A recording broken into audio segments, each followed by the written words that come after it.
Between both of you, has any of you studied the subject of research, like how to do research work as something that is taught in the university or college somewhere?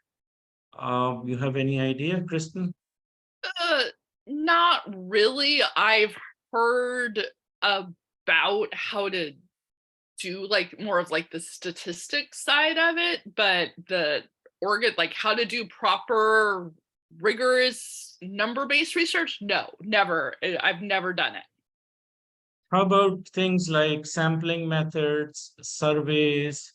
I've Um, I've heard of it because part of my job now is I check dissertations and I have to catalog them and I have to I have to catalog them by methodology. So I'm uh, familiar with the term because I see it, but I don't really know the ins and outs and what does that really mean. I see. So it should be interesting for you to learn. Yes. And for anyone who's planning to start their own research business as an independent consultant, for instance, they must have a knowledge or at least understand some of the terminologies.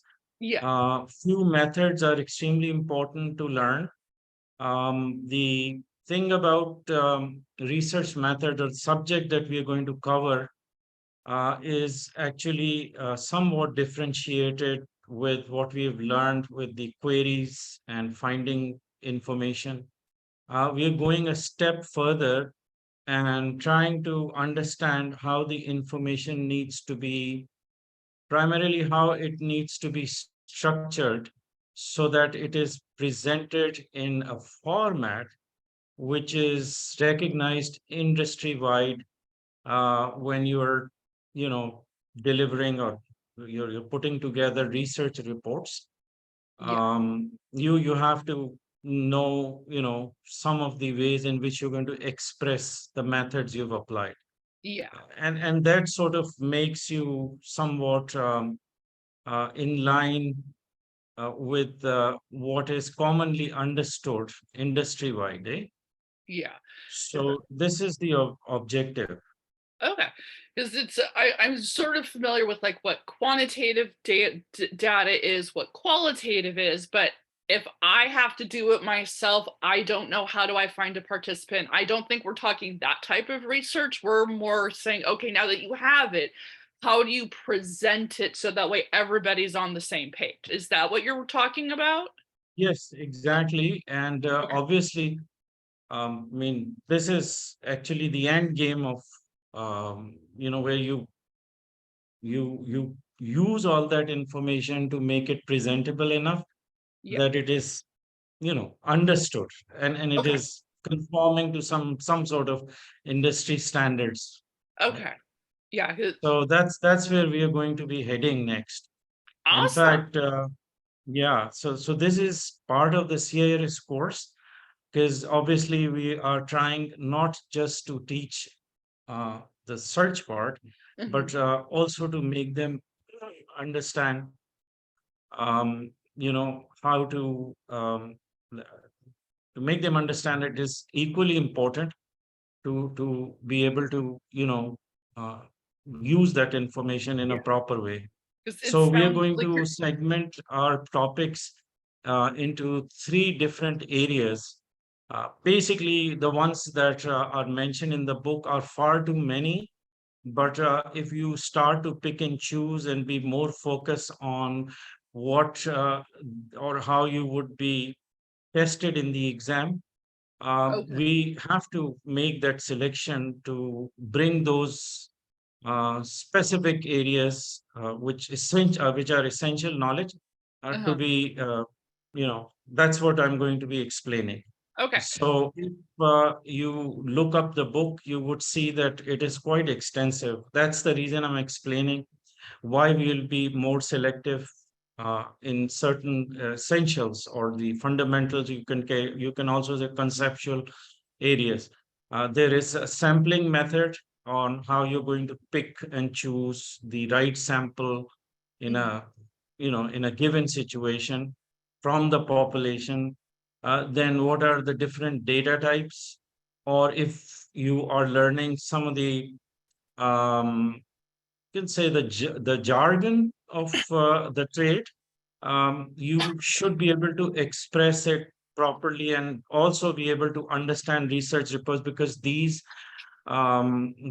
specific type of you could say terminologies are actually applied everywhere. In fact, wherever you're going to even read the research papers, you would see that they are defining the sampling method they used. They would also be looking at the type of data which is tied to its nature of being either qualitative or quantitative. And then, of course, there is a piece which we don't elaborate as much, but it is called analytics, data analysis. That's going to be few of the ways in which qualitative and quantitative sort of data is processed. You could uh, make it more um, uh, you could make it more understanding for anyone reading the report by giving certain type of analysis, So and are those we, so they're is different. data analysis making it more user friendly to those who don't speak the language? Absolutely, and Okay. it is very useful to derive any kind of inferences, or for you to give a compelling conclusion based on those um, analytics. And a lot of times you also have to be presenting them in a in a in a visual way, so it is easy to just look at them and just grasp the idea and relate that to the conclusion by referring to it, just because you've done the analysis or Okay. you've done the analytics. Okay. I guess so. These are the two important areas. Other than that, we'd see whatever comes. But even before that, sampling or data types, there is some general areas in which we would like to get a quick review for, specifically the internet challenges, the internet based information shortcomings. Uh, Challenges, I guess it's the same thing, but to know them is going to give you an idea of where you need to be careful or be mindful. Especially when you are talking about relevancy and reliability of information.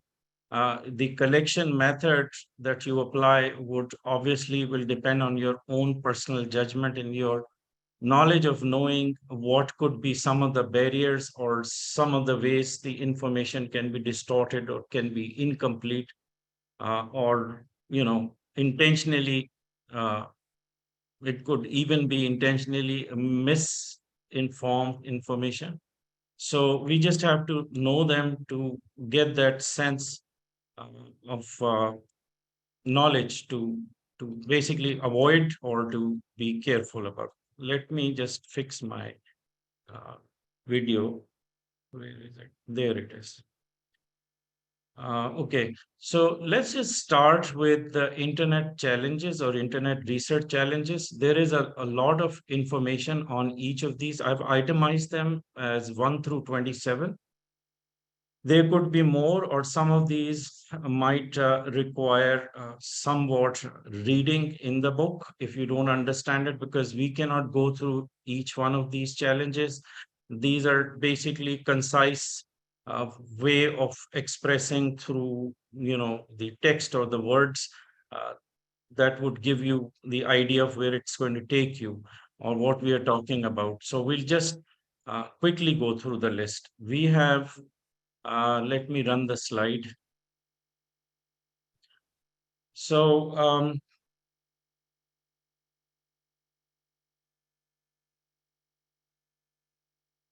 first of all, if you can quickly just go through them and point to me any of these challenges that you feel you need more information on or you couldn't understand through the headings which are itemized, because that would Yeah, make Randy. it easy.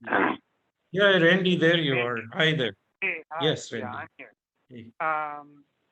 Number 6. I'd like if you could speak to that, because I feel like sometimes my searches can be incomplete. I can't tell if Google is anticipating the questions. You know, that there's some kind of record. I use Google a lot. If Google is retaining something and using that to predict my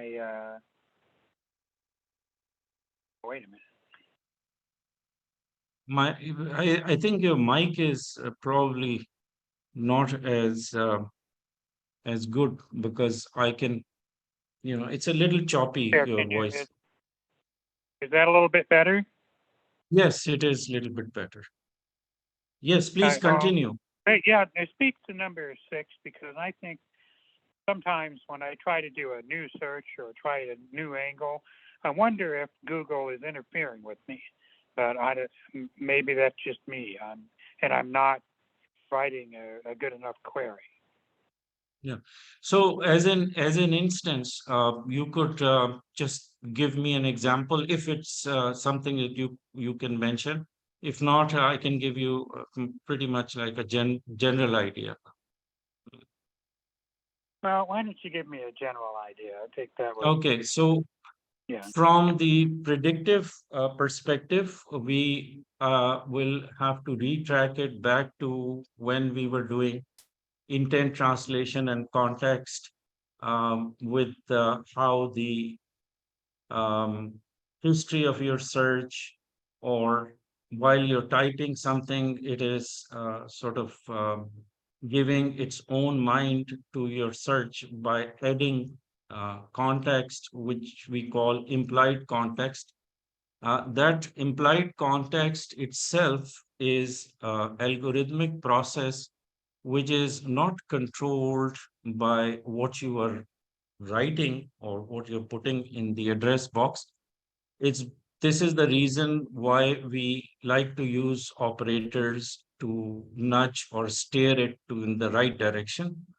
So the context itself is directly, it could be said about the context of implied search, or where the implied wisdom of the search is technologically embedded as type of, it's kind of a AI, which is artificial intelligence, more embedded in the lexical sense of how words are interpreted.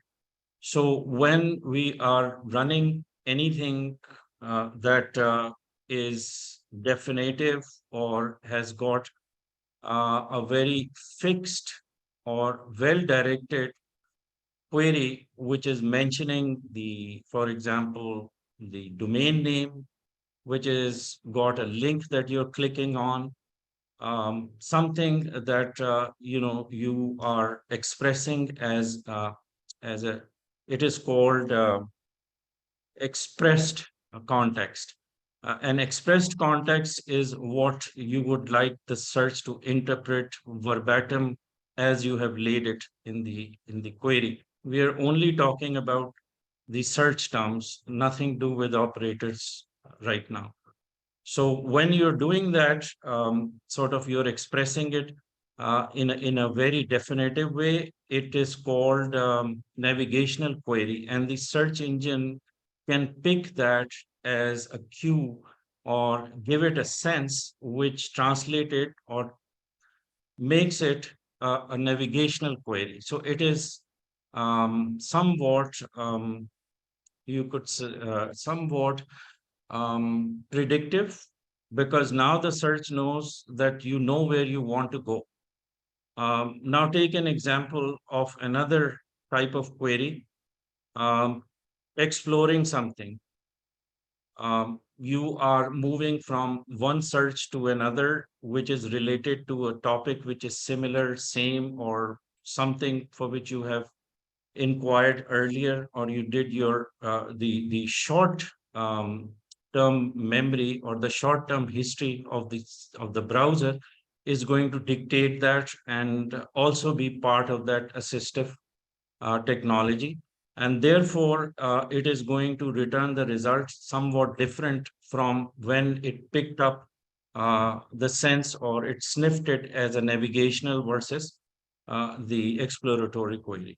Then there is another type of query which is going to look at whether you are, typing something that relates to a product or pricing, which makes it appear or which gives the signal that it is commercial or it is related to buying something, or the type of results that you will see, or what you have done is that you have prepped the search engine to now pay attention to the cue which it picked up by organizing it, or by way of selecting it as commercial, navigational, or exploratory.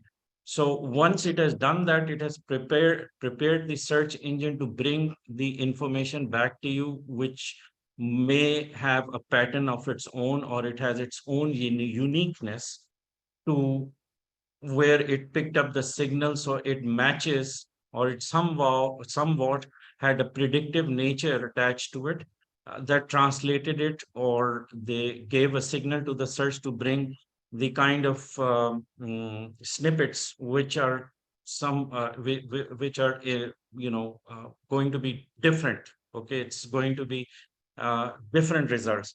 So while you're doing or typing something and you get a drop down which says, write these words, or it could be these statements, it is different from where you are, you know, different from the signal, or the algorithms are different, because I know the algorithms, and I know how it triggers some of the information that is conveyed to the search engine. So you would have to think of the different theorems and different algorithms that run parallel for predictive, one kind of predictive versus another kind of predictive versus the third kind of predictive.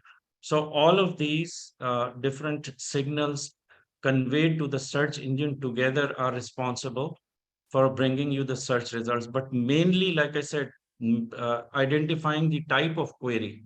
Once you have completed typing the query, that's when it is going to um, tell the search engine what you are looking for. So what is it that you would have a problem with while you're typing something? In fact, um, I think what is confusing you is that you need to know if you can neutralize the search so that it responds to exact search that you are looking to get the information for, versus how much of an influence the search engine would have in the returned results. Yeah, So one of that's putting it very well. Getting rid of the yeah, inference. I would guess that if I really want to do that, the thing to do is just take a deep breath and plan a little better and use operators. yes, And my job is fairly fast paced, and so sometimes I get into the habit of just not designing a search, because I know I'm going to find it sooner or later. But sometimes it takes a little longer than it should. So I guess if I take a more methodical approach, then I can short circuit the inference. Is that accurate? absolutely. Because unless you find time to, a little bit of time spent in designing your search approach would go a long way in saving the time, because time is money. And then we are all pressed for time when we have to, you know, uh, do the research. Sometimes it needs to be, um, it is playing with the words or how you're going to phrase something. At times it is, more of research that you do beyond boundaries or out, because you have to look at things globally. once you're sitting in the internet environment, you can reach anywhere, any country. You can use different browsers. You can, plan things better. So there are so many factors, and there are so many little buckets of, you can say, resistance or influencers from the search engine side that we have to neutralize. We have to make them cordial to our search, and at the same time it should be neutral enough that there is no bias imposed in the results that come by. So that, yeah, that is important. Anything else any one of you would like to ask on? Well, I can just pick and choose. See, the way you're going to read these elements is, first of all, try to understand it from how it is written or how they're worded. False reviews, it's a common sense. You know that this is another kind of information that people rely on, and you have to be very skeptical, and you have to be very um, you have to be able to verify the reviews, not just take them for the face value. Raves and rents, people ask what this is. This is when people have personal grudge or have personal dislike, or they have their own mind to their beliefs, and anything that is deviating from it, uh, it would cause stress or distress of sorts, and people like to react by adding response or writing articles which can be construed as reputation tarnishing, or false beliefs are again one of the ways in which raves and rents are presented. So you have to look at it from that. So having a very open mind and a bias, and also a cautious enough approach to identify certain types of information that may carry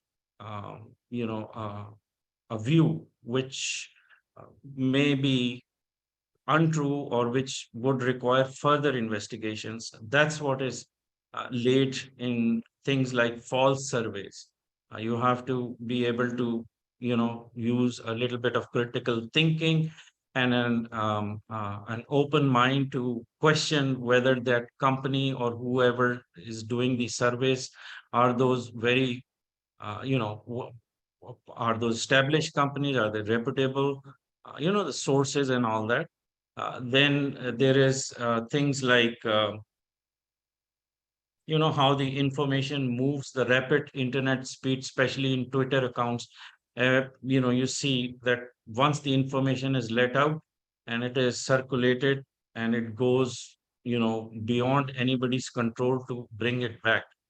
And so, that rumors or misinformation or even multimedia files which could be false, they can be circulated quite quickly. So you have to see where they whether the Twitter information is coming from a direct source, or is it a retweet, things like that. So when we are itemizing all these challenges, we are only covering so much with what we observe as the type of challenges that influences information, and therefore you have to be mindful and know at the back of your mind what could be the complexities or what could be related issues.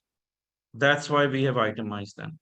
In the exams, they would probably not pay a lot of emphasis in asking you to itemize all these 27 points. They're quite a large list, but rather they could just use words like information timelines. Are they of consequence or importance, and in what type of information?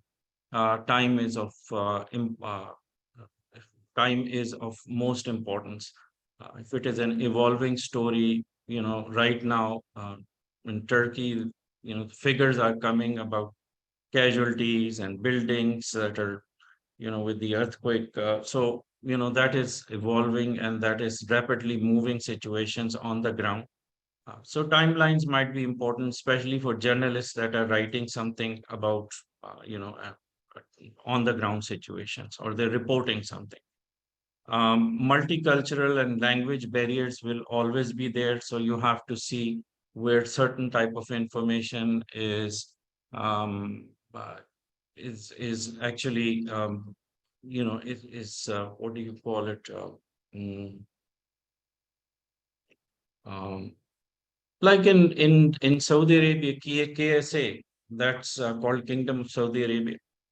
The barrier on multicultural issues might mean that there is thing about Islamic phobia or something that would be some of the reviews of regarding the religion might be difficult to put in, so multicultural issues. Language barriers, of course, you have seen how if you put something in a language different from English and you put those translated statements or anything that is a search phrase which is not in English language, you would find the results are different. I think we covered that also. So most of these are common sense information that would be easy for you to interpret based on how they are phrased, um, between 1 to 27. So, one of the things that would involve predictive kind or be an influence to predictive technology is internet filter bubble. You know, internet filter bubble. I think I don't think we covered it, but I mentioned it. I believe we have something here, or maybe we ran this slide. It's just telling you that if you use the same sort of search query using the internet from say, one country versus somebody else using exact same browser, exact same search phrase, doing search from a different country, like Alex here and Corey here, the results would be different. The outcome or how the ranking of search results are set in the search pages would be different. Um, that's because the search engine itself is putting you in a bubble. They call it internet filter bubble. I would not agree with the terminology like filter is probably not what we're looking for. Anyway, bottom line, the results are going to be different. And when that happens and you are, questioning whether the search engine is biased and is giving different results or imposing or adding to the interpretation of your search query, but appearing or bringing results in a different way, that becomes a kind of a internet bubble that sets a bias of sorts. And the predictive nature of the search engine can be questioned at this point as to why, if even if the implied context is technically um, programmed algorithms, then why would it be different in different countries? So those could be the questions, but we don't want to get too deep into it. The important part is the concept of internet bubble. If you type the term in the search bar, you would get a lot of results which are talking about internet bubble, questioning it, recommending how to neutralize this bias, and so on and so forth. So the more information you can find there. And there is also a video which I like very much, that would also show up. And it is part of the TED Talk. Forgot the name. I believe the last name or the first name of the person who's delivering this lecture is Eli. Eli. Um, First or last name, I don't know. So you can probably grab more information about this from that search. I'm going to go now a little bit further to the next important part, which is sources of information. So if you are reading the chapter sources of information, you'd find that it is covering or at least it is giving you an idea of what could be different ways of getting the information either through queries, but mostly it is going to um, give you an idea of how the information types are segmented. One of the things that they're mentioning is free databases or government provided databases. Then they will also talk about issues of privacy, um, and also some of the sources are pointed out as well. So that part you can read through, but not a lot is actually from that chapter is going to come in the exam. So I did not have to cover all that. But for now, with the source of information, we are only going to be focused on whether, or the classification based on uh, the the source being direct information from somebody that could be more authentic or could be considered as more reliable versus another set of information which is not from the direct source, or you can see that we were going to separate them as primary and secondary being not the direct source. So what is considered primary information would have an influence in few ways to direct your research approach. Now primary information is more premium.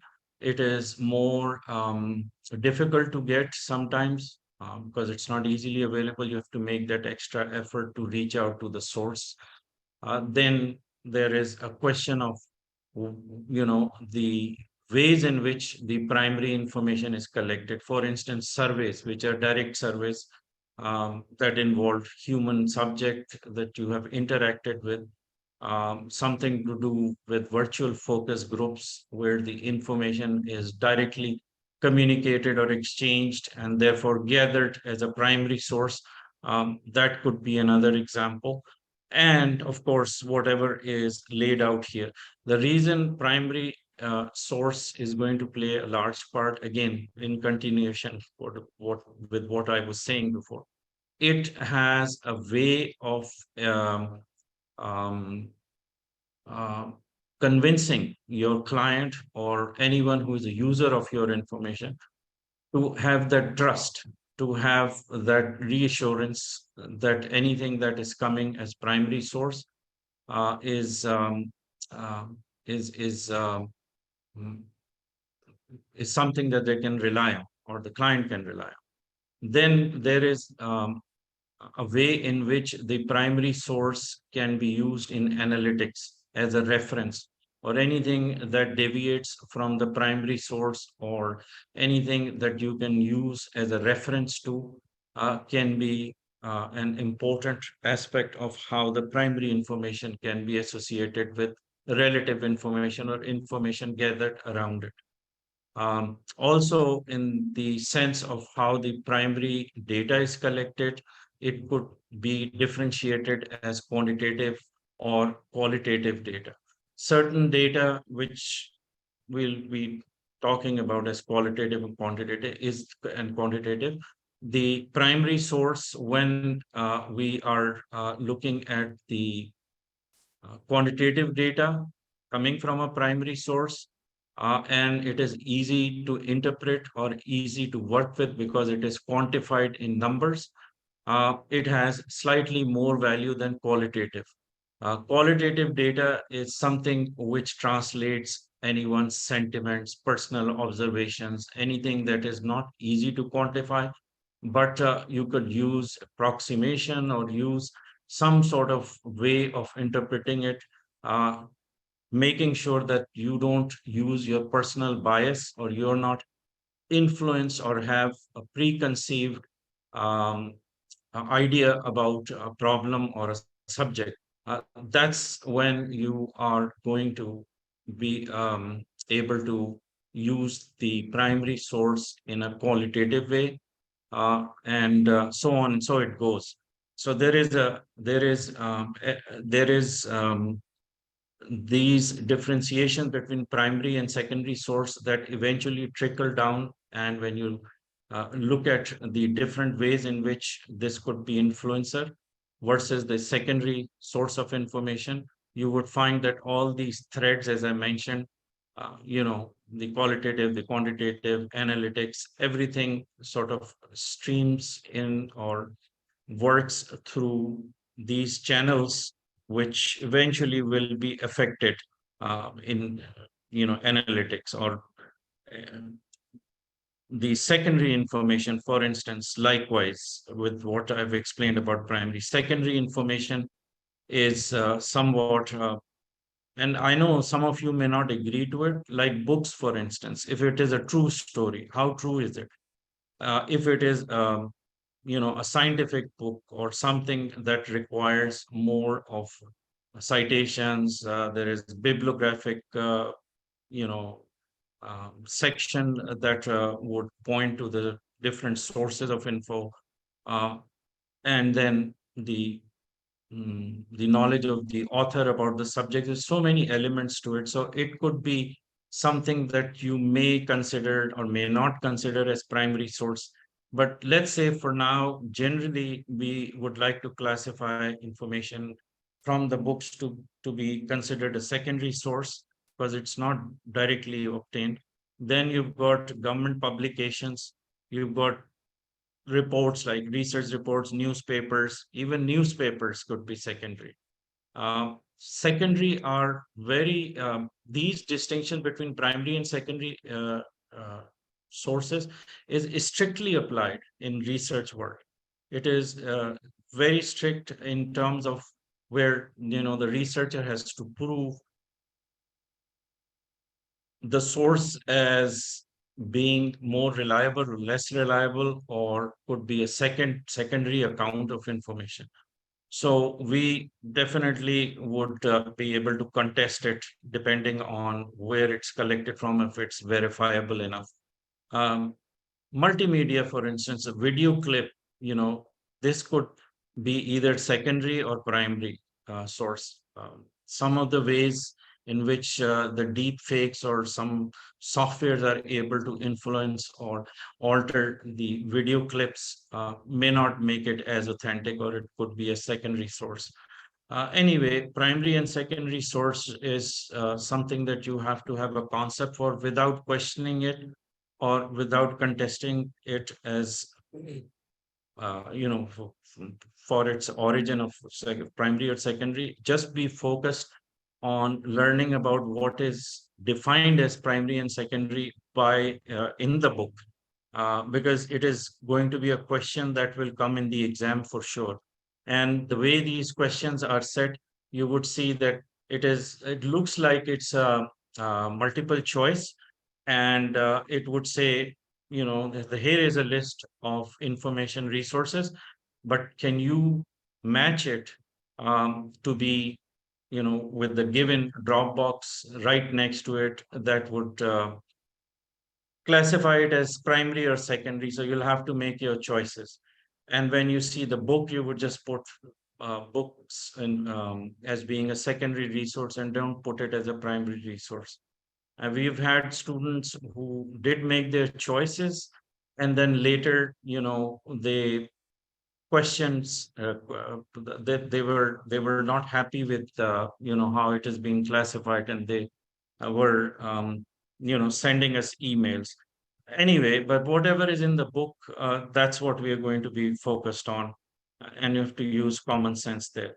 There is tertiary information sources, and so it goes on, but nothing is going to come from tertiary information source.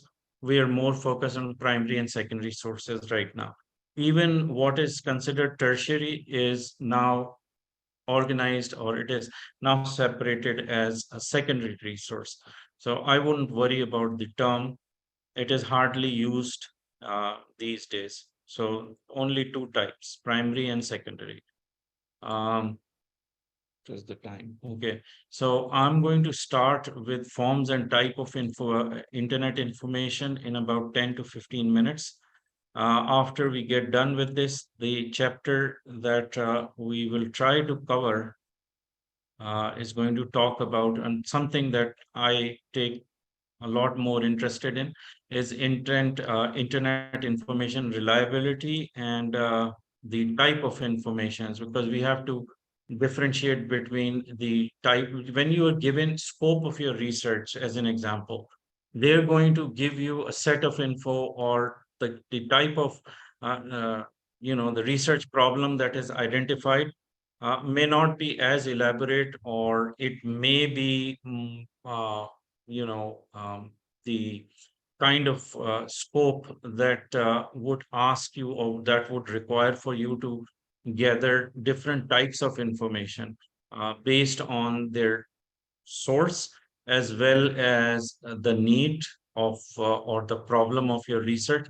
So there is a connection that makes you differentiate or define the type of information sets, and each information sets would ask you, or you could say that there is a methodology to it on how to approach that information or to gather that type of information. So the approach would be affected if you, and of course, at the time when you are assessing the scope alone, and you're dealing with the different types of information, as I've opened the slides for you, they would also mean that you have to based on these classifications, you will have to give project assessment, or you have to give a timeline.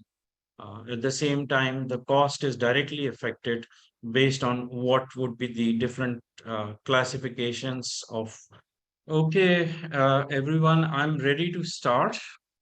Please confirm if you can see my screen and you can hear me. Standard process. I have to ask this every time. All right. So good to go. Loud and clear. You're good to go. Thank you. All right.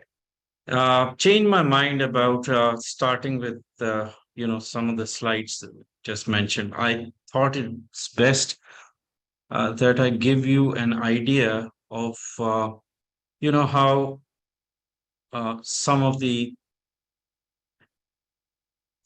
ways in which we have to deliver the research reports or to give a research proposal, um, how some of these terminologies or some of the approaches we call methods and methodologies for research are to be presented or to be mentioned in the proposal, so that it'll be make it easier for you to make this connection with the terms that, or the methods we are going to be studying. And by the way, what I've opened right now is a research proposal, and it is going to give you an overview or give you a general idea of how it certain terms are to be mentioned. The Okay, so it's not that we are going to explain each of these terms, but this is, like I said, it is just a quick overview, and this is a part of your specimens that are mentioned in the business of research, the module 3. So, I still think that it is important to just go through it quickly.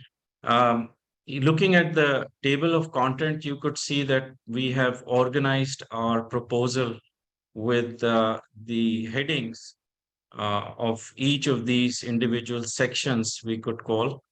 Each section is mentioned with 1, 2, and 3. These are listed here. Research objective, research problems, um, and I guess the objective would be similar to how you would interpret the scope part of request for proposal. Just before this document, this is specimen B, specimen A. And by the way, this is coming from a real research documentation that's exchanged between us as AOFIRS and the client with their permission. So you know that it is not crafted in a generic way, but it is actual a working document. Um, I would mention specimen A before as well, just to give you an idea of how the documentation flow works. Let's suppose with this document or specimen A, we are attending to or we are responding to something called request for proposal. RFQs, they call it in government, um, I guess, in the government arena. I'm not sure, but Randy, you there? You work with the government contracts, eh? Yes, I work with them, and so I see request for proposal and that language pretty familiar. And that diagram looks it looks pretty much like what happens. There's always a little variation between government agencies and whatnot, but it's basically this kind of thing. I see. So it's good that we can exchange some thoughts on how the RFQs are set or RFPs are set, because you're familiar with it. Usually, from the government point of view, their RFQs or RFPs are are quite granular in or quite detailed. Um, at the same time, there is a lot of legalities or something that is not part of what we are going to discuss, because this is more like a commercial sort of a documentation.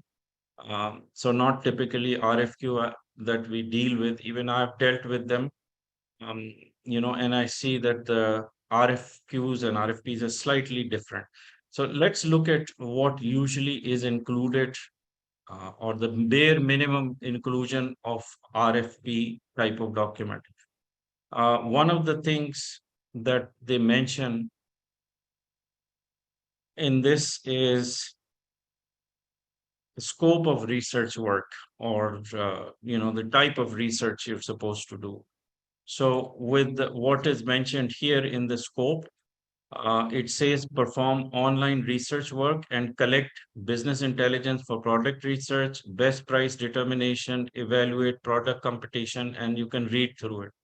The only problem is that you end up with more questions than answers, or anything that you want to deliver in response to this document is hinged on how uh, detailed is the definition of the scope of work. So you may have more questions after you get, because scope, they don't reveal as much. I believe that could be part of the confidentiality situation where NDAs are not signed. So they don't want to be, too detailed. But at least you get a sense, or you pick up the vibes from whatever you could interpret or translate and read between the lines. Like best price determination, it could be price analysis, it could be competitors pricing, it could be, bill of material asking for profitability analysis, could be so many different things. There could also be a lot of ground that needs to be covered when they talk about collect business intelligence for product research. And intentionally, the client would make it brief enough that it is not going to influence the pricing or anything that is returned as the quotations for the project, um, which means that you have to provision for, as someone attending to this or responding to this RFQ. So you want to be more careful and ask the client to be more precise about what it means when they ask business intelligence. They could actually, the scope of work could suddenly increase or decrease, or mostly it is going to increase, and you have to provision for that. So sometimes it's intentional from the client side, so that they leave enough room to make their special requests or ask you to do more work than is required because it was not clear enough. Evaluate product competition and its business market outlook. Just business market outlook would mean that they want to include this study in their market research, in their marketing plan. And business market outlook would mean that you'll have to do, you may have to do surveys, you may have to look at social media to get that, you know, to look at the trends, to look at what the where the industry is going, or what are the projections for the type of industry. And so it would just increase in scope automatically. So you have to be mindful that words like business market could be a lot of work. The client will rely on data collection and data analysis as in quantitative. So you have to do quantitative research, which would mean that you have to, quantify the data, and that could be even more tricky and difficult, as well as qualitative. That adds to some of the ways in which you're going to specifically collect qualitative information, like besides trends, it could be sentiments analysis, it could be social experiments, it could be, you know, uh, virtual forums, and so on. And that again adds to, and you would need more information to be clear. You see, the research will also determine product utilization by a particular consumer group and answer the questions such as what value the product brings to the consumer. Now, this means that some of this information that they are asking for usually requires expertise in a subject. You may end up hiring consultants or outside help with these kind of statements. You may also, I mean, these are some of the things or some of the mentions that ideally your client should be working on, and making their own conclusions, with the what the consumer behavior and sentiments mean when they get the uh, responded um, uh, collection of information. But they're pinning it on you to make that. Basically, it is going a step further, which means you also have to give your opinion, your conclusion, your analysis, and that really puts a lot of responsibility on you as a researcher. So you have to be mindful.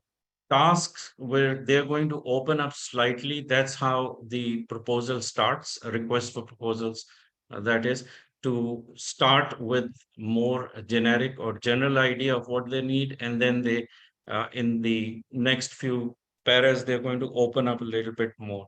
So what they did is they're asking task will include but may not be limited to the following.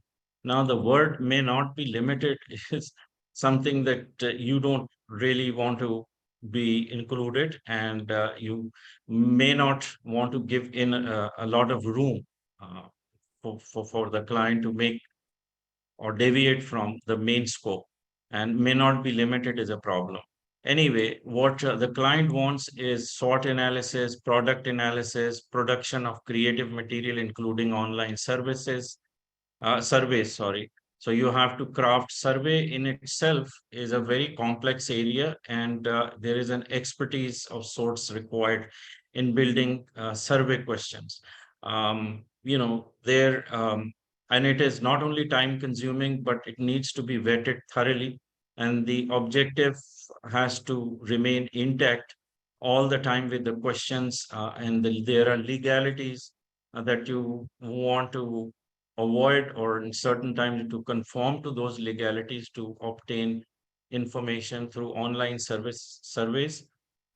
It depends on who your subject is. If it is a human subject, then you need to get, by law, you have to get something called informed consent. Okay. And getting informed consent again is measured, or the extent to which informed consent has to be communicated or agreed, will depend on the vulnerability of the subject, if it is a human subject. Vulnerability in the sliding scale means that if it is elderly population, if it is, minors, or if it is a segment that is afflicted with or has disease of some sort, then there's sensitivities of how you're going to. Anyway, I'm getting myself dragged into online service too much, but just so you know that any of these that you are looking at as tabs um, need to be understood in the sense in which they are applied, so that you can later on respond properly. Build market research plan. Now, market research plan is not something that you should be building as a researcher. It's a totally different area. What you should be contesting and telling the client, basically, you have to really be able to open that communication between the client and yourself to obtain few or clarify few things. One of them could be that you don't want to respond to market research plan as being part of your work, because some of the ways in or some of the information that is required in building market are projections, marketing campaign, things which only the client should be able to put together. So this is a total no-no. So we did not respond to market research plan. We questioned it. Then we've got perform other communication and marketing related assistance as required. Wherever it says assistance as required is a very dangerous word.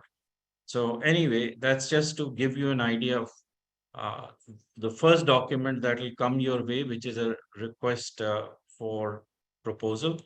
And the next one is the research proposal itself, which is actually in response to the RFP. Okay. So let's look at the important areas. Um, okay, research proposal, research objective. Okay. Now, this is your interpretation of what you understood from the proposal, from the request for proposal, and you have to, um, you know, I guess, rephrase or elaborate at times on what the client is asking. Remember, the client is not an avid researcher, or they're not professional researchers. So there is an element of learning and communication between both the parties to somehow be able to provide or interpret each other's wordings uh, easy enough yet complete enough that it is it is going to come across both as professional response, as well as having or naming certain type of research areas of work with the uh, industry specific wordings that the client would learn from or understand, and you'd let the client come back to you, and therefore you can you can tell them that you cannot put it in a better way, because this is what the industry norm is, and here is why we have used this term and what it means. So you have to design your proposal keeping in view all these aspects. Remember, it is most important that communication should be clear enough, and it both parties understand it with the meeting of mind, they call it consensus ad idiom, is established. The research objective says that the client is online retailer of innovative electronic products for men between the ages 25 to 55 years. As we understand, client's primary research objective is to make a pre-launch decision of a hair simulation synthetic fiber spray that goes by the brand name product X. In this regard, the client wants to outsource comprehensive online market research, not marketing plan, that covers both qualitative and quantitative research concerning new product viability, optimized pricing, and validates target market consumer. So this language was not exactly how it was expressed in the request for proposal, but it's your duty to bring that objective um, appear clear or mm, be endorsed when this document gets returned to the client. So that's how you're going to approach it, to use your own knowledge of how you would like to clarify and elaborate. Then we are going to talk about things like outline research work to cover the following objectives. Okay. So, product viability. Okay. How you're going to assess that, what it means, first of all, then optimizing pricing, how you're going to approach that, valid. Uh, sorry, let me just make it into single page document. I'm going to make it display as a single page. Now it is easier.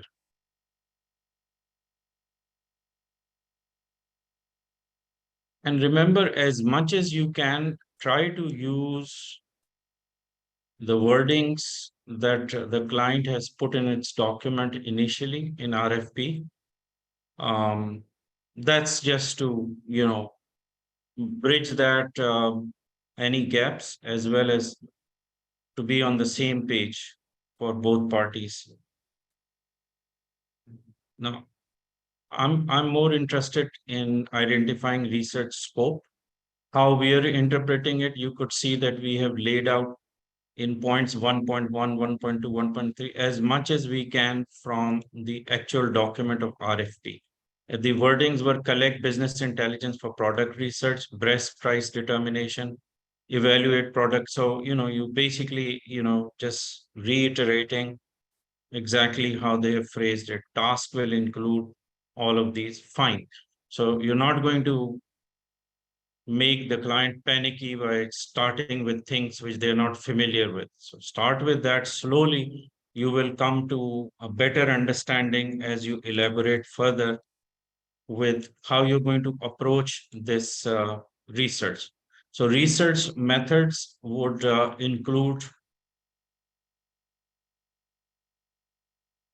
awareness, let the market, so just awareness, let the market know the product exists, reach the target segment with the highest online sales potential. So each one of these that are considered as 5 key areas in quantitative and qualitative research is what is defining how we would be remain objective in doing our quantitative and qualitative research. Objectives are clarified with these terms like awareness, targeting, okay, all of this. Now, even more important is the quantitative methods, like what methods of data collection we are going to apply. Okay, we intend to quantify a problem, collect primary and secondary data in different modalities like surveys, historical data, competitor data. So we have defined what type of quantitative data we are able to obtain. Okay. Online transactions. Okay. Anyway, approach to research first is data collection. We would have to identify the primary data sources because the client wants to make sure that the data can be relied on and it is authentic, relevant, and also timely data. So primary data sourcing. How are we going to collect it? We have defined the method as surveys. And what type of surveys? Conduct cross-sectional and longitudinal research surveys. So what we will be learning is what is the difference between cross-sectional and longitudinal research surveys. Transaction logs, we are going to create logs, activities in certain categories of products, competition, business intelligence data, analysis of online sales belonging to business competitors for similar products. So we'll, find an area where the actual data from real sales are to be collected from the competitors. Most difficult task to do. But at the same time, it is part of the primary data sourcing. and it is identified under primary data. Secondary data sources, and remember, we're talking about data collection, right? So first step is data collection method. Secondary sources would be research reports, blogs, articles, data subscription, product manufacturing, manufacturer scientific data. All these are secondary sources that we'll be collecting. So they are differentiated at this point. In terms of perform quantitative analysis, I believe that was.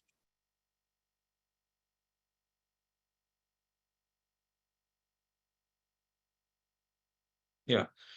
So the quantitative analysis, survey research, descriptive research, correlational research, these are different types or different blends of how you can use methods and methodologies in analytics that are considered descriptive research and correlative. So these are the different types of researches that you do with the same data, except that the outcome or results are different and expectations are different under these headings. Then we do the qualitative methods. Qualitative can be online surveys, which would require special techniques in doing or in preparing survey questionnaire, which is not the same as the questionnaire you would prepare for the quantitative analysis or collection of quantitative data. So there is a specific way of how the questions are designed. We're going to look at those questions in the qualitative surveys. Gather customer behavior and trend data from social media data captured sources. Here we are identifying our sources of collection, irrespective primary or secondary that we have defined earlier. But let's suppose both streams primary or secondary would require qualitative and quantitative methods to work on them. Here we are talking about collection method first when it is a qualitative way data that we are collecting. So social media is another source of information that we will have to collect from, and that's mentioned. We can then talk about the methods of analytics in qualitative um, search. One of them that we would be using is called data visualization. Then there is sentiment analysis, qualitative comparative analysis, content capture, and text in analytics. You don't have to learn all of these methods so that I don't want you to get worked up because so many different terms are used. Just get an understanding that this is a specimen and the type of research that they were asking for uh, can do with any of these methods. Data visualization, we might just touch upon a little bit. Most of these analysis these days are done automatically through AI that's built into specialized software that only asks for certain type of inputs of information that eventually will get processed, through some of the mechanized ways of how they are to deliver sentiment analysis reports or data visualization based uh, data visualization is something that is easy to look at and interpret by by differentiation of colors or 3D diagrams. There could be 10 different ways in data visualization can happen. So not that you have to learn what is how you're going to do analysis for sentiments. Once you've got the data in qualitative surveys that says, give me what do you think about something, let's say, and in the questionnaire it says, give us your opinion in the on the scale of 1 to 10. 5 means this, 6 means this, 2 means this, and then let the responder fill those for you to gather that info, or that sort of results can be plugged into the software that is also going to do its own processing of sentiment analysis. So, and then you have to rely on those softwares, mechanize um, calculation to understand that they're tested and tried, and as long as the software is a good one and it is something that you have used before, you can rely on, it is good enough for you to use it for things like sentiment analysis, data visualization, and so on. That is one part, which is data collection and analytics. At the end, you're going to mention research team, like the expertise you have in hand. So to mention them, if you have a good panel of researchers on board, or you work with affiliate and other partners and consultants that are involved in the project, you have to sort of make that claim, or at least have it mentioned. So this is this part. Then we also have to create the research project deliverables as a timeline of deliverables, a chart that is going to, when we go back to the slides, you would see that there are different stages of how we're going to deliver the research project. We can call them phases. In this chart, we are mentioning the phase as research planning being the first phase, what is involved briefly in these points, and then anything that you want to mention in more detail is laid out in the third column. Number of days that this phase would require for completion is 14. So different stages: data planning, then there is collection and procurement of info, research and analysis is another phase. And here you're mentioning, things in brief is what you're going to do. So now your proposal is shaping up nicely, making it more easy for you to uh, give it a price, or give it an estimate of sorts. And then in the proposal, you could see that and you can't spend a lot of time in building proposals, because you never know if you're going to get the contract or not. But you would cover at least about enough grounds that you can justify your pricing, or justify your estimate for in terms of time it's going to take for the deliverables and the cost to the client. So this is the cost part. And the way it is set is more simple. It's not as tricky and detailed.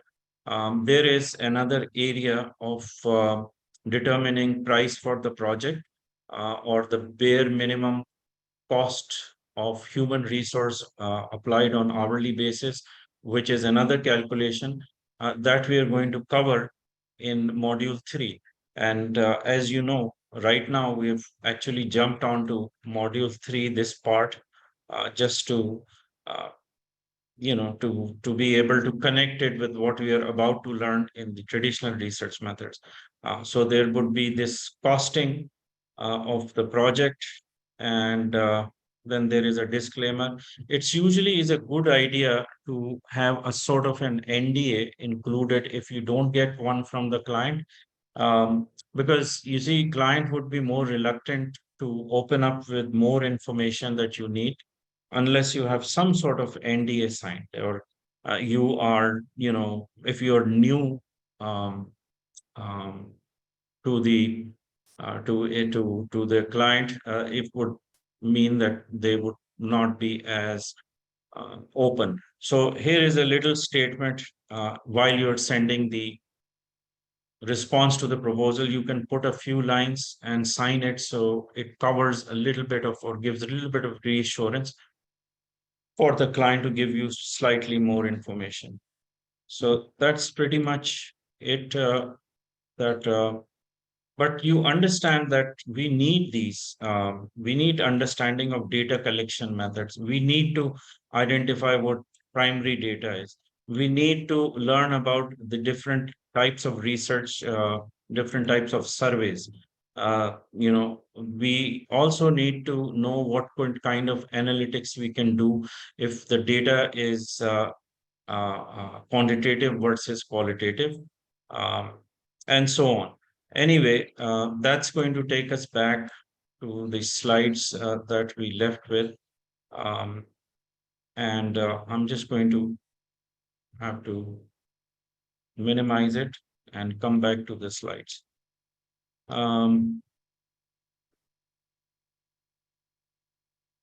Okay, so let's start flipping these slides right now.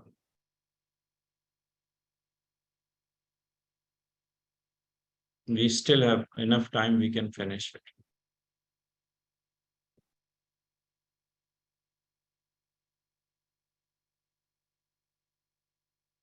Okay. This is just putting the questions on how you or how the client is going to determine the scope for you. What is it that you, as a research analyst or research specialist, would have to look for answers to questions such as how much detail do you need? Um, Detail will depend on the scope, as well as the nature of the research, the type of research, whether it is academic, whether it is scientific, whether it is background, or whatever the type of research it is, will also be the way in which you're going to determine how much detail you need. How much detail can be better explained when we look at the type of information. That's the slides that's going to come after. Uh, Basic background information, a quick fact, or in-depth coverage. Again, this is the type of info. Background checks or background info where you need to verify something or validate information about something or someone. So if it is background information check, you need to do due diligence versus verification of facts, which is quick and easier. It's just a matter of validating it through few sources.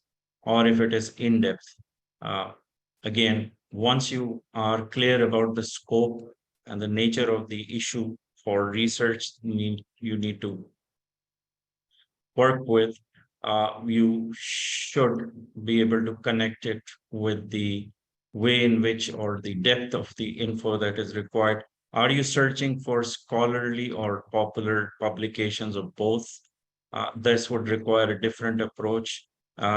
This scholarly, the word itself means as soon as you insert it in the research box, you find that you end up obtaining or looking for those research papers in a more organized databases, which would mean that you have to pay for it. So it's mostly subscription based, something that you have to pay for. Then do you need primary or secondary sources or both? If it is a research, which is in-depth research or anything that is, as we mentioned it in market research, this could be a primary concern. The cost of obtaining primary data uh, is going to be higher and more time consuming. What is the type of research you're doing, such as qualitative or quantitative? Okay, most of the times it is a combination of both. I haven't seen any research work that ignores the qualitative data to be part of the research. Quantitative is obviously is there; it goes hand in hand, especially with social media these days and the volume of information that is available. It has kind of become more of a mandatory thing to obtain it through sources that are not only dispersed but are different. Uh, they are tied to the different ways in which the technology is evolving with the social media, with the tweets, with the ways in which special type of data is collected through tools which only gather info by crawling into the social media accounts. So ability to do that. It could be 10 different things that now comes into play with the variations with in which the information is staged on the internet these days. So qualitative or quantitative, that part that would give you. Here is the information types. There is background info. Most of the documents or most of the research, you would find that there is a mix of all of these different types of information that makes a research report more interesting, more detailed, and more compelling. You generally start with putting a background information about something, but if it is a task which is specific to doing search for finding about something or someone. When I say someone, it's individual. Something could be a company, business, or uh, anything that could be that would require due diligence to find what the history is or where the information originated from, from one timeline to another, to give it a perspective or bring a perspective for someone to either use that um, info for making decisions, or for anyone who is using that background information in an investigative way to validate something for trust reasons. Then you've got in-depth information, which could mean that you're doing all sorts of research to come up with the type of information that has different sources with different opinions. They could be reviews, or they could be um, any information which needs to be validated based on what people are saying versus so there is a cross reference kind of a ontology to it. 10 different ways or 10 different types of blends of information that culminates and brings together an idea which may be left for someone to make an opinion on, or just for the purposes of uh, collecting that information to build another set of information on top of it. So it is in-depth information, and the resources can be primary, secondary, could be the type of research that we call exploratory research, new ideas to be put in, what people are thinking. And so in-depth could be 10 different things.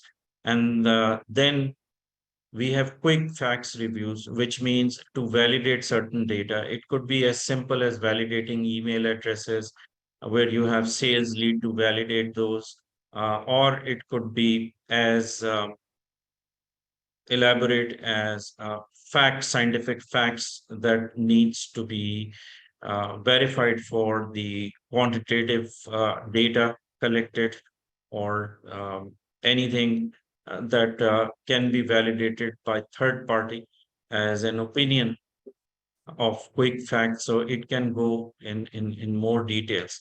It just depends on the scope. But while you're getting your research project, you do have to slice that scope into ideas of how you're going to respond to the need of that scope by defining the different types, or I'll just have to call it types. I mean, I guess we can call it types of info, so that each of these can have a plan of collection of data as well as working on that data for analytics.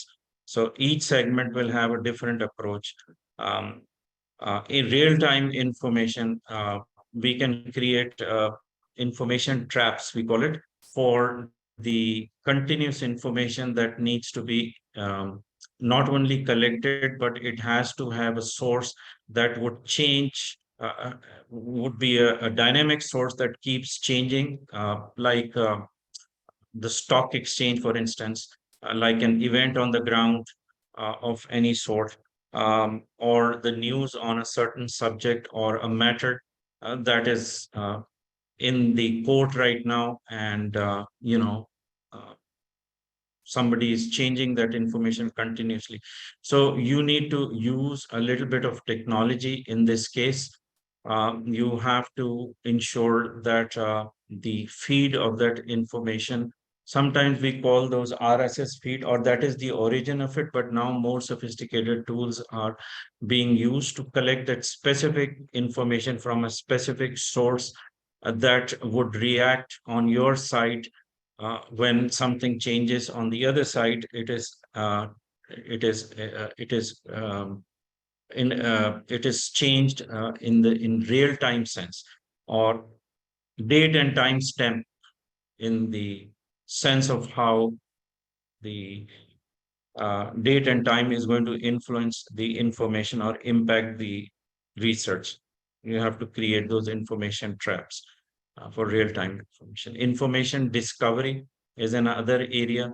It is more to do with doing background checks, even to go as far as looking for offshore accounts, trust companies that are holding somebody's money offshore, or any investigation that requires for you to look for or validate or to, I guess, track certain informations. Um, I keep using the word information because it's like so many different types of info that would require investigations. Even terms like skip tracing, for instance, would mean that you're looking for an individual that is no longer um, available or is not easy to locate, and you have to follow tracks to find that individual for whatever reasons. If the court needs that to serve a subpoena, or if it is, anything to do with, debt collection, that is information discovery.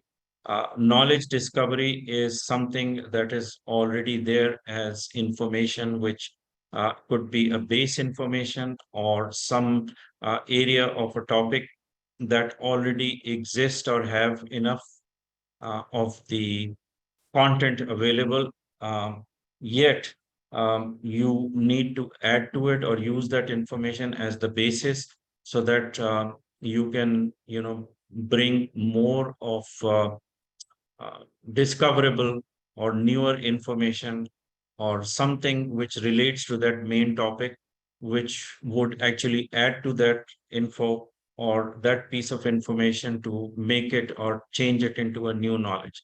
That is knowledge discovery, and requires quite a bit of background on that topic for someone to work on a new knowledge or discover something. In addition, mostly it is scientific nature and the type of research in pharmacy, or in in other scientific areas, is what is referred to with the knowledge discovery. uh, Lately, we don't hear much about big data, but I think few years ago it was something everybody was talking about.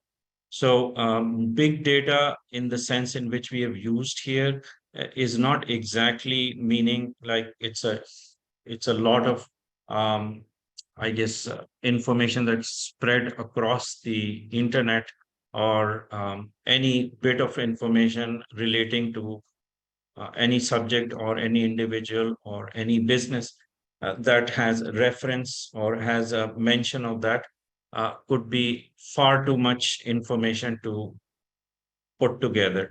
Um, Now, that big data may be structured or unstructured. Mostly, big data is very hard to capture because it's too many individual data sets, and problem is that you can collect that, but it is because it is unstructured data, you have to create relationship in database.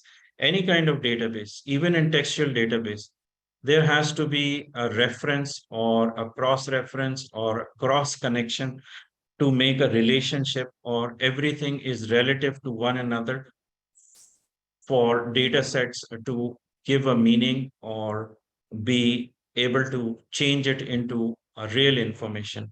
So until it is changed into a real information, it remains as unstructured data. So that unstructured data is also called raw data. This is a collection of data that you normally do. And because it is too big, you use softwares like data scraping softwares, for example. Their job is to continuously keep sending crawlers similar to the search engine, which are programmed to gather or to look for information that is specified or given a keyword or a term that needs to be matched. And as soon as it as soon as it goes to that specific content page and matches those data or those tables with what it requires, such as emails, for instance, first name of someone, executives, you can all plug those in into the software, and it'll just keep sending crawlers that continuously captures all those information, irrespective whether, it does not filter anything, it does not verify or validate anything. It just, exhaustively just goes and collects those match terms alongside the whatever else that you have programmed it to recover or to deliver. And if you run this software, because it is automated, in the morning you would see all of a sudden you've got 10,000 records, or even hundreds of thousands of records that just keeps bringing that information. So that is another type of collection, which, like I said, is all automated. This is unstructured raw data. Once you get that those data files, sometimes it is a lot of junk data that is brought in. Sometimes it is a data which is not associated or is attributed or can be structured properly, because you don't have an understanding of what relationship an alphanumeric character has with the, you know, with the, let's suppose, as an example, if my name is collected as a CEO of AOFIRS. At the same time, I wanted an email, so I just put an email address. And in the email address, you could see that it has a reference which is not talking about, or it is not showing aofirus.org as the email address. Rather, it is showing aiis.org, which is means that it is not the Naveed Manzoor that has a relationship to what was intended initially to collect for as a more targeted person. So it just does not contribute or does not give you as much of filtered result, or brings that relationship confirmation to make it contextually correct. Uh, and and then, of course, we have to clean it up. That's a lot more work. Gathered analytics or statistical data.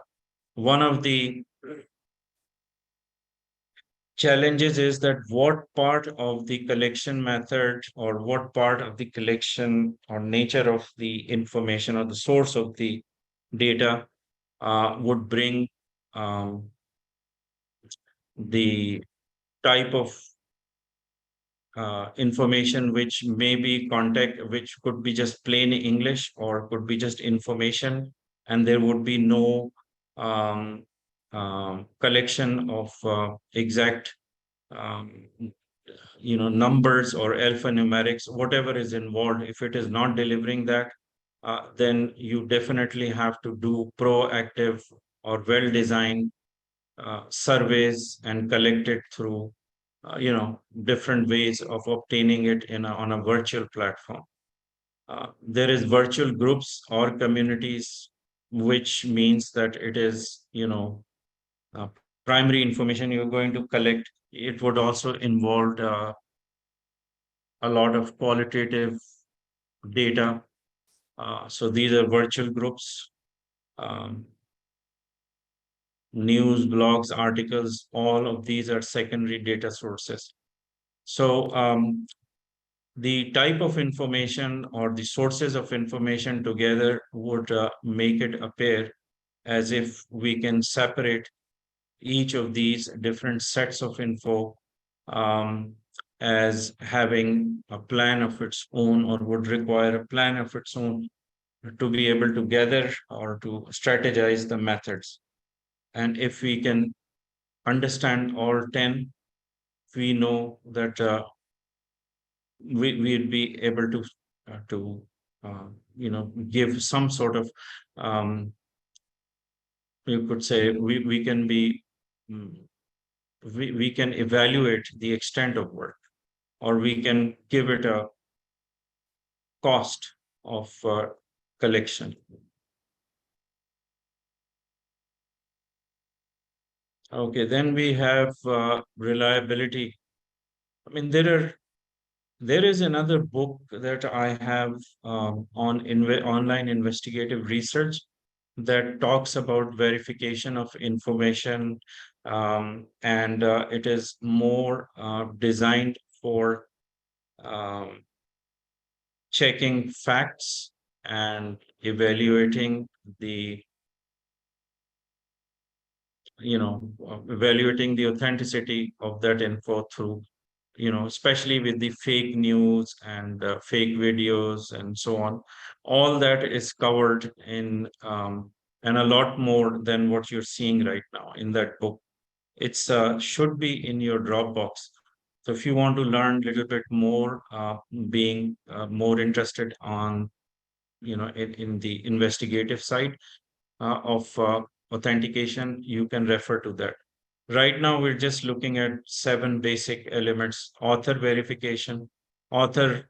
In the book, you would see that under these headings, there'll be questions rather than, detailed answers to what it involves, because just by putting those questions under these headings, you would be able to get a sense of, how the author is to be validated or verified. If it is an author that has written more, or is well known in a subject or the topic of the book, of course, that could be one verification. That means the ability of the author, command of the author on that subject. If it is an author that is, writing about or writing content as news, blogs, or contributing articles, you would have to verify if you can rely on that author only because he's more focused on one subject, one area, unless uh, that author is writing about 10 different things or 10 different articles on different topics which are not related to each other. You know that this person is just a writer or a content writer and not as knowledgeable. Just as few of the pointers you can use to validate the author. Purpose of information and review. Um, whether the information in review is in conforming or is actually objectively or subjectively focused enough that it is not deviating from the main subject, or it is fulfilling the objective of what the topic indicates. You have to give it a sense or have enough knowledge to make that connection to see if it is more serious versus more scientific, backed up with facts, and it is objectively um, delivered. In that information objectivity or evaluation, you have to look at the consistency factor here.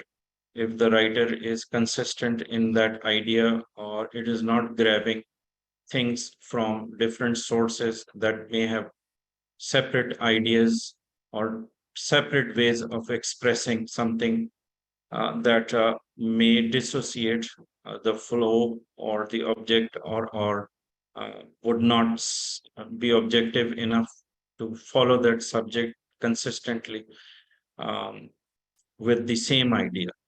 Um, you can read about this in great detail if you look into the book. I'm just going to try to explain it as concisely and quickly as I can. Accuracy of information, obviously, you have to validate the reliability and credibility of information.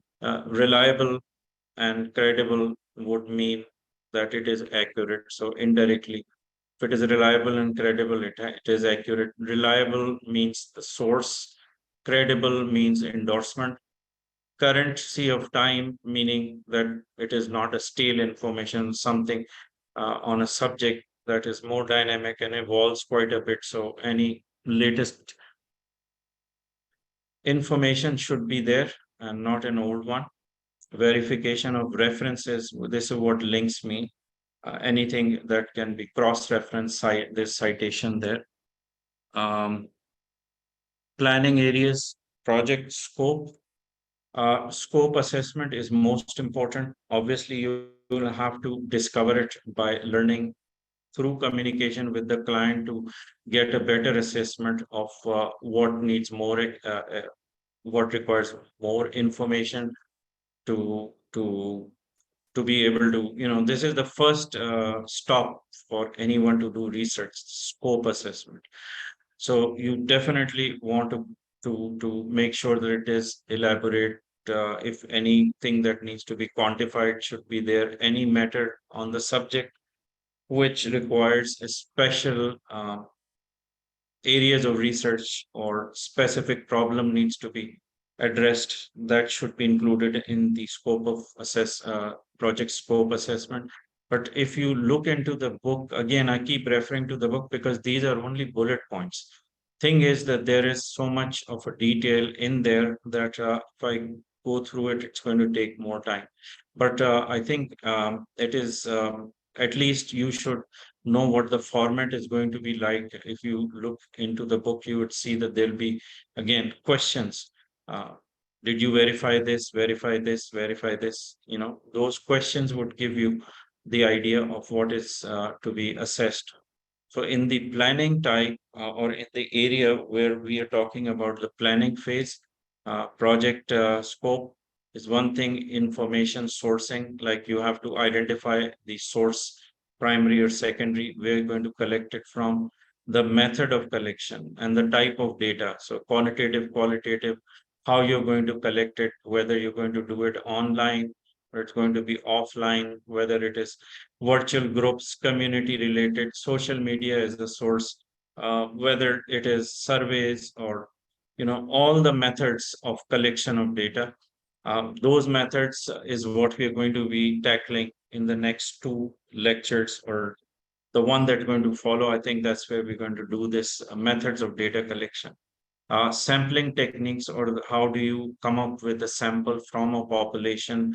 A sampling method is to be industry recognized, or it has to be followed according to the ways in which the researchers has identified or separated them as different techniques of plucking the samples from the population by following a methodology. uh, and that methodology will indirectly will be dependent on not only the source of the data but the objective of the outcome, or where the consistency or bias is going to play a lot of part in assessment of acceptable versus non-acceptable sample. The methodologies have to be adopted that uh, uh, can be something which is recognized or understood as having enough of the credibility to be accepted. If it is sampling that you did on your own, or if it is something we call non-probabilistic sampling, where no method is followed, but your personal preference is what is to be applied in sampling, then there would be a question, the question would arise whether to accept the outcome of those samples in play in analytics to be of value or not to the client. So again, everything will come back to the type of sampling. So rather the probabilistic sampling, which is different from non-probability sampling, and which is also automated, having a formula or a method to it, is more acceptable because it then overcomes the bias issue and the personal preference is obviously is not something that can be questioned. Then we've got data analysis methods and techniques. I think we covered all of these in that document, which was a response to the proposal. And you can relate to that document. Besides data collection, data types, and data types, there could be different types of data, which is another sub layer to quantitative and qualitative that we are going to discover as well. So next one is data analysis methods and things. So analytics, qualitative and quantitative. Few methods we will discuss, including statistical techniques or statistical methods if it is quantitative data. And then, how to use some of the qualitative data analytics, or what could be few methods that you can call exclusively analytics of qualitative data. Information reliability, quality, and risks.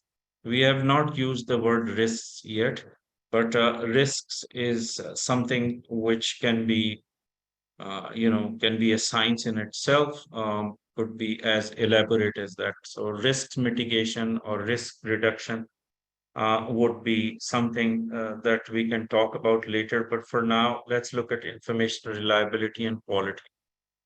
Method that we apply in collecting the information would make it reliable, or the quality of info, if it is definitive, something that we can say that it is a first-hand information collected directly with the sample that is an acceptable sample. All those elements would make it a quality or give it the quality of data. Yeah. Then we've got research results, interpretation, and reporting. If you are expert consultant who is capable to give an independent opinion on some issue or something as an outcome of research, like conclusions or inferences or something that would require you to give a third party opinion only because the investors, or let's say outside interest groups, are interested in getting biased opinion, they might ask that certain type of research reports to include a third party opinion, like share valuations, for instance, asset valuations, risk assessment, certain provisions the accountants or the chartered professional accountants they make in the financial statements, they may need validation. uh, Feasibility analysis, things that are more of an interest to financial institutions, lenders, third parties, investors, directors, separate from the management, that would require the reports to have some sort of conclusion, interpretations, and opinions. So this is where we would say that all of these would require planning. And each of these, even for data collection, there is a data management planning, DMP, another area of interest, but more to do with data analytics and data scientists as part of the study or part of the topic. But we don't want to go there yet, but have a concept or an understanding that there is DMP or data management planning on top of the data collection or the data types. So anyway, that's because this is just giving you a broader idea of one stage of planning, and it would continue with different stages, as you saw where we have mentioned it in the response to the proposal, that there is a chart that is giving different phases, including planning, research, analysis, and so on. So that might give you a slightly more of an information with a quick view of what different stages would include, including the planning part. Then we've got okay, we've got research work assessment and approach. I don't think that we have to go through this one, because client's perspective, again, it is subjective, and it is to do with understanding or better communication with the client. So client's perspective is important. Scope of the research project, it's kind of a repeat. So I'm not sure if it is as useful. Defining a research topic, identify research problem. Again, typical way in which these headings are used is with the questions under it that you would typically ask uh, just to give more meaning to these bullet points. Like client's perspective might be 3 or 4 questions important to ask.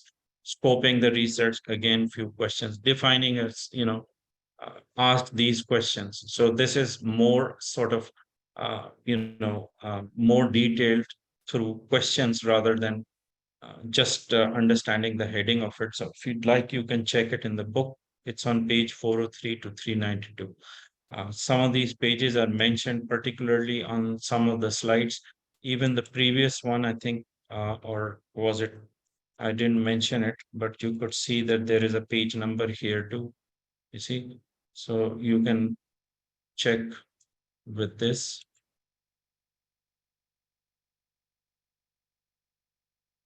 You can see that you're familiar with all of these, right?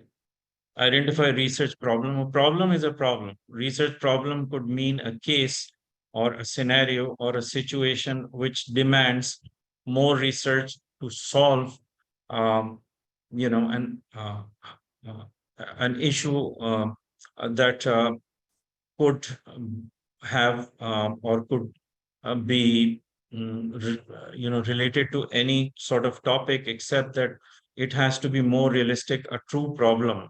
That's what needs to be emphasized. It should be a true problem and realistic one. It cannot be something that you can,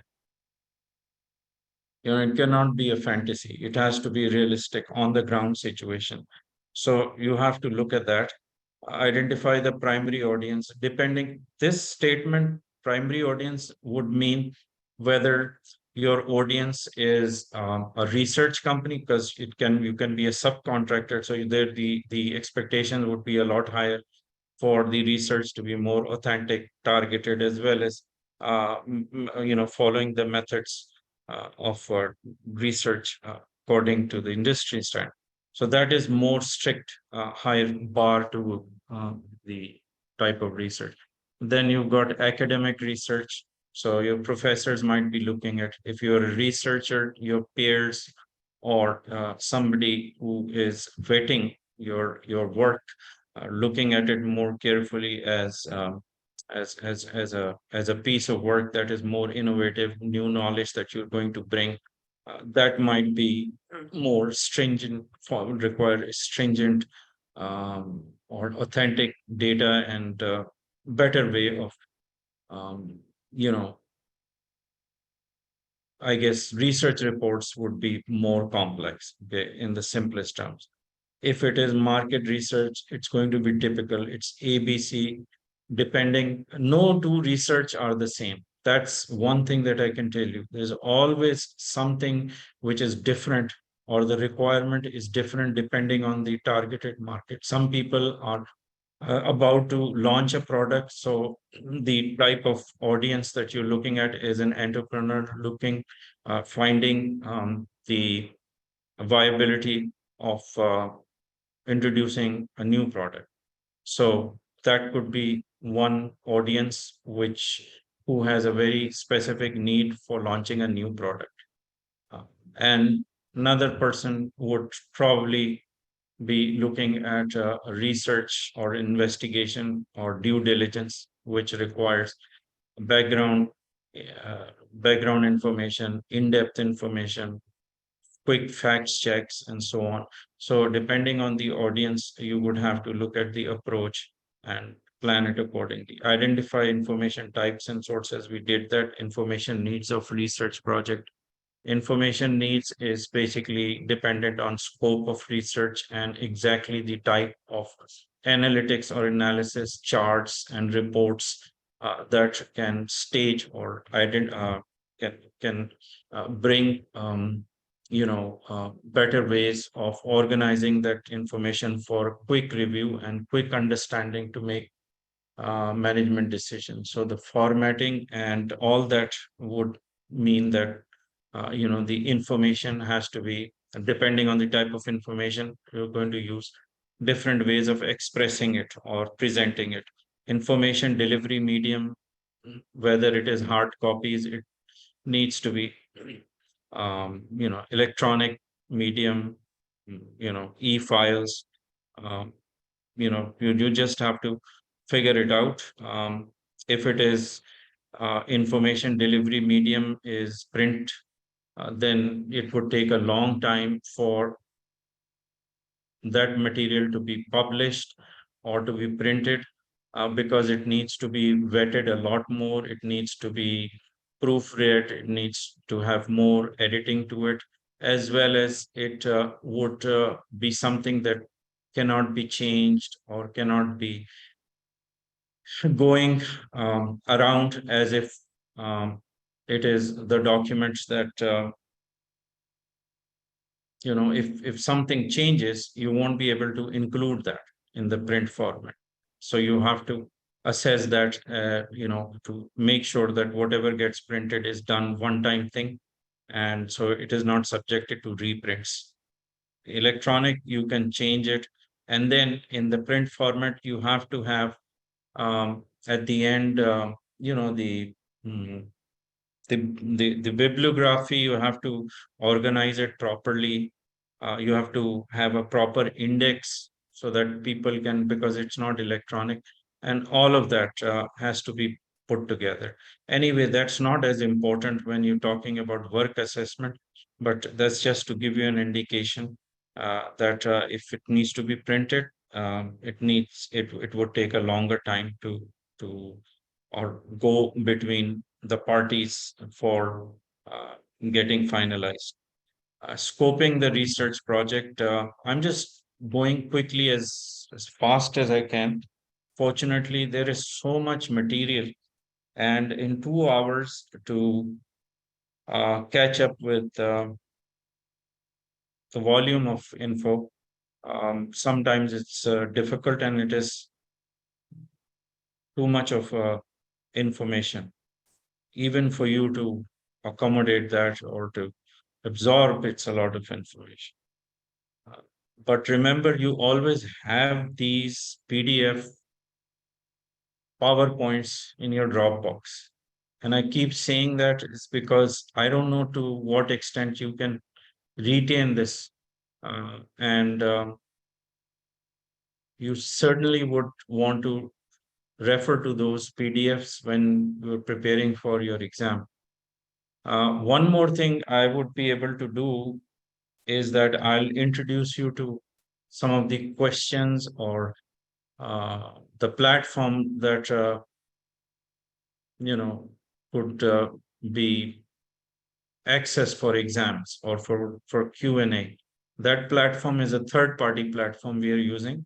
Not too long ago, when we had this facility built into the members dashboard and for students dashboard to access for final exams and Q&As, that got compromised, secure, and somehow a lot of questions got stolen. Then there was another attempt by, I don't want to name it, we know who that is, but they were able to break into our database and steal a lot of questions. So what we decided eventually is take it out from the dashboard and give this responsibility to a third party platform, which we so far had a very good luck with, and it's quite secure. They're called classmarker.com. So all the Q&As and final exams are in that platform, and I would like to open it for you just to give you a sneak preview or to give you an idea of how you can use it. Uh, I am not sure if any one of you has looked for it in the Dropbox. There is final exams in one of the folders and practice exams, and you are given access to both. Some of you might have been curious and tried it, so you may have a little bit of experience. In any case, I'd like to share that in next few lectures. I will at least show you how that goes, and some of the questions that are actually something that you might be able to connect with when you look at the PDFs or the PowerPoint PDFs. That would give you another type of an idea to how to approach the exams. You can make your own study plan and your own plan to give the exams that way. Scoping the projects. Okay, scoping the project. What does it say about scoping? Broadly defined scope and narrowly. There are only two ways in which you can assess or identify, differentiate rather, between the types of scope that can either be broadly or broadly defined scope or narrowly defined. Simply broadly means that it is more detailed. That is broad. I'm sorry, it is less detailed. Broadly defined means that it is not as open or it's not as detailed. Narrowly defined is when it is more detailed. So these are the two terms. One is giving you less information, the other is giving you more information. When you see this chart, I don't know if it is much of a use, but just as a reference, you can see if it is broadly defined, it has less of information. There could be limitations like it is more time consuming, more expensive cost wise, ambiguous. Therefore, you know, anyway, so this after we get uh, finished with this chart, which is a very simple one, you can just look at it. It's not going to be in the exam, just so you know. I've never seen this one in the exam. They'll just talk about scope, what is meant by scoping the project, what could be the elements of scoping the project. You know that it's it's going to give you through so many different so many documents that I showed you, as well as what is covered as questions to scoping the research project. You would have enough idea that you can answer that question. Next topic, which is where I would say that we would be more looking at the technicalities or the technical terms to identify the different types of data. As you can see in this chart, we have the type of data that are separated, or at least with these numberings, we have it is giving you a flow of what will be covered as part of, let's say, the type of data collection method, as an example, the data types, qualitative, quantitative, mixed methods, and then, within the data collection methods, you could see that two has a subset identified with 2.1, which gives you a list of what we'll be discussing in the data collection method, like observations, surveys, and polls, interviews. And all six of these would include both qualitative and quantitative streams of data, depending on how you have organized or how you have designed your research through these collection methods. Okay.